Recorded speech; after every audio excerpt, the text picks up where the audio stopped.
many of you have heard the story of Tha'laba ibn Abdul Rahman radiallahu anh? This story, wallahi, every time I think about this story and I talk about it and I narrate it, it's so difficult not to become emotionally moved by the story. He was the messenger boy for the Prophet ﷺ. Anytime the Prophet ﷺ had a message that he wanted to send to another house or another village, he'd call this little boy and say, here, take this message and go to so-and-so's house and deliver it. So he was like this errand boy. One day, the Prophet ﷺ gave him a message and said, go and deliver it to so-and-so's home. So he takes it. Remember, he's a 13-year-old kid. According to some narrations, it's between 13 and 16-year-old. Either way, this is a young kid. So here he is. He takes the message and he starts walking. And it was a real windy day. The breeze was blowing really, really hard. And he walked by a house. Back then, the homes didn't have doors. They had curtains. So on a windy day, the curtain would blow open. So as he's walking by, just instinctively, he sees a curtain by a door, and he kind of turns this way. He saw a woman inside that home, and she was bathing herself.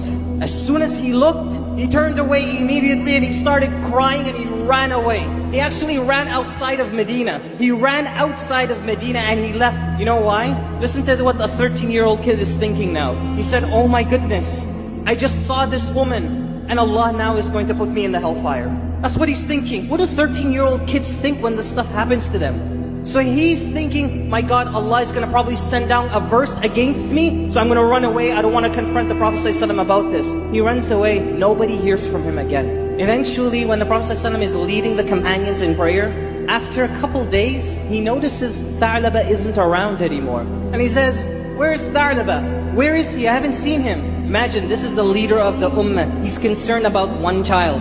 All the companions and all of their problems and issues, he's concerned about this one kid. Where is he? What is the well-being of this child? So everybody's saying, we don't know, Ya Rasulullah. We haven't seen him in a while. The Prophet ﷺ says to Umar and Salman al-Farisi, he says, both of you, go out and find him. Go and look for him. Umar and this other companion, they go out and they start searching for Tha'laba, and they go outside of the city of Medina. They come across a shepherd. He has his sheep and his animals, and they come across him and they stop at him sort of like a service station. They want to refuel, so they want to get some milk and so on. This shepherd asks Umar, what are you guys doing here?